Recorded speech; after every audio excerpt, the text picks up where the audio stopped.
55 సంవత్సరాల కాంగ్రెస్ పార్టీ చరిత్ర, కాంగ్రెస్ పార్టీ నిర్వాకం, విద్యుత్ విషయం అడుగుతారు ఇనరా మళ్ళా అదే చెప్తున్నా. అధ్యక్ష నేను చెప్తలేను,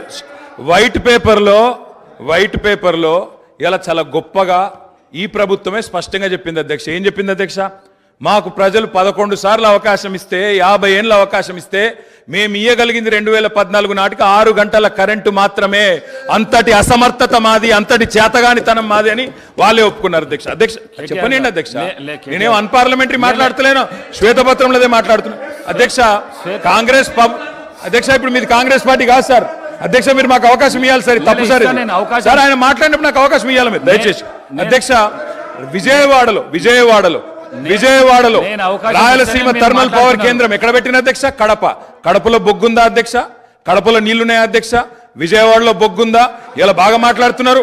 ఆ రోజు తెలంగాణలో విద్యుత్ కేంద్రాలు కట్టకుండా తెలంగాణ ఏర్పడే నాటికి 2700 లోటు మెగావాట్లతో 2700 మెగావాట్ల లోటుతో ఆనాడు మాకు నష్టాల్లో అప్పజెప్పిపోయింది వీలు కాదా అధ్యక్ష? 6 గంటల కరెంట్ ఇచ్చింది వీలు కాదా?